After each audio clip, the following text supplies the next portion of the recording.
காவேரி வீட்டுல அவங்க அம்மா சொல்றாங்க, அந்த நவீன் பையன் சமாதானம் ஆயிருப்பானா? அதுக்கு கங்கா சொல்றாங்க, நேற்று இருந்ததை விட இன்னைக்கு கொஞ்சம் கோவம் குறைஞ்ச மாதிரிதான் இருக்கு பாக்குறப்ப. அவர் வந்த உடனே நான் டீ குடிச்சேன், வாங்கி குடிச்சிட்டாரு. என்னமோ கங்கா, அந்த பையன் கோவமா இருந்தாலும் நல்ல பையன் மாதிரிதான் தெரியுது.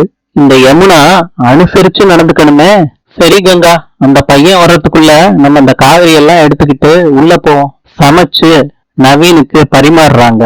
நவீனும் சாப்பிடுறாரு. குமார் சொல்றாரு, நவீன நல்லா சாப்பிடுறா.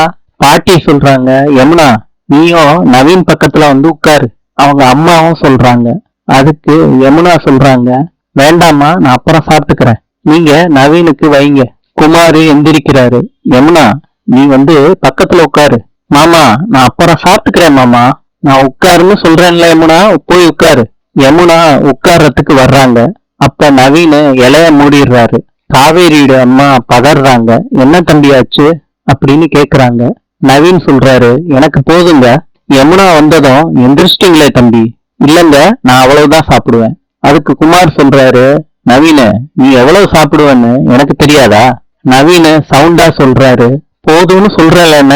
விஜய் சொல்றாரு, காவேரி இந்த நகையெல்லாம் நீ கொடுக்க வேணாம். யமுனாவுக்கு நம்ம என்ன பண்ணணும் சொல்லு. என்ன காவேரி என்னையே பாக்குற? எதா இருந்தாலும் பண்ணிடலாம். நீ அவங்கள ஈவினிங் முடியும் வெயிட் பண்ண சொல்லு. உங்க அம்மா கிட்ட லிஸ்ட் வாங்கிட்டு வா. நம்மளால என்ன பண்ண முடியுதோ அதை பண்ணிடலாம். காவேரி உன்கிட்ட தான் பேசிக்கிட்டு இருக்கேன். இல்ல விஜய், அதெல்லாம் வேண்டாம் விஜய். ஏன் காவேரி வேண்டான்னு சொல்ற? வேண்டாங்க காவேரி, நீ கிளம்பு. டீனர் போய் நம்ம என்னென்ன வாங்க முடியுமோ அத்தனையும் வாங்கிட்டு வந்துடலாம். விஜய் இருங்க, நான் தான் வேண்டான்னு சொல்றேன்ல. எதுக்கு காவேரி வேண்டான்னு சொல்ற? எங்க அம்மா ஒத்துக்க மாட்டாங்க. ஏன் காவேரி? என்ன காவேரி, யமுனாவுக்கு நான் செய்யக்கூடாதா? அத்தை கிட்ட நான் பேசிக்கிறேன், கிளம்பு. என்னங்க நீங்க நல்ல மனசோட சொல்றீங்க, அதோட சந்தோஷம். வேண்டாங்க காவேரி, நான் தான் அத்தை கிட்ட பேசிக்கிறேன்னு சொல்றேன்ல. எங்க அம்மா ஒத்துக்க மாட்டாங்க. அப்படியே எங்க அம்மா சரின்னு சொன்னா கூட எனக்கு அதுல விருப்பம் இல்லைங்க. என்ன காவேரி, ஏன் இந்த மாதிரி பேசுற? காவேரி சொல்றாங்க, வேண்டாம்னா விடுங்க. இப்ப என்கிட்ட இருக்க ஜுவல்ஸ மாத்திரம் கொடுக்கறேன். அதுக்கு மாத்திரம் எனக்கு பெர்மிஷன் கொடுங்க விஜய்.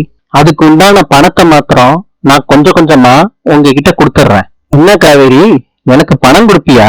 சாரி விஜய், என்னைய தப்பா எடுத்துக்காதீங்க.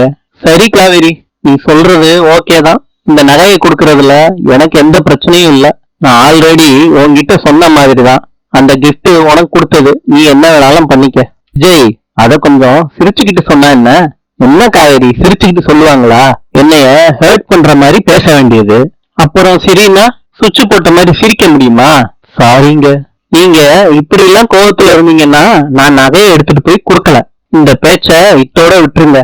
ஏ லூசு, பெர்மிஷன் கேட்டியன்னா கோவப்பட்டேன், போய் கொடுத்துட்டு வா. சரி விஜய், தேங்க்ஸ். அப்ப வீட்டுல யமுனாவுக்கு எந்த நகையும் போடாம கல்யாணம் பண்ணி வச்சுட்டோன்னு பேச்சு அடிபடுது.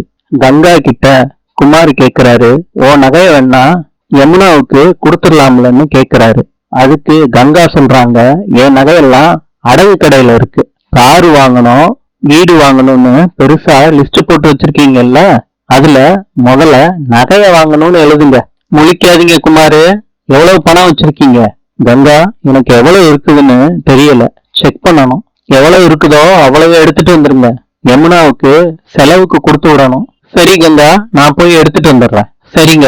நவீன நீ கொஞ்சம் வெயிட் பண்ணுப்பா, நான் பக்கத்துல போயிட்டு வந்துடுறேன் அப்படின்னு சொல்லிட்டு குமார் கிளம்புறாரு.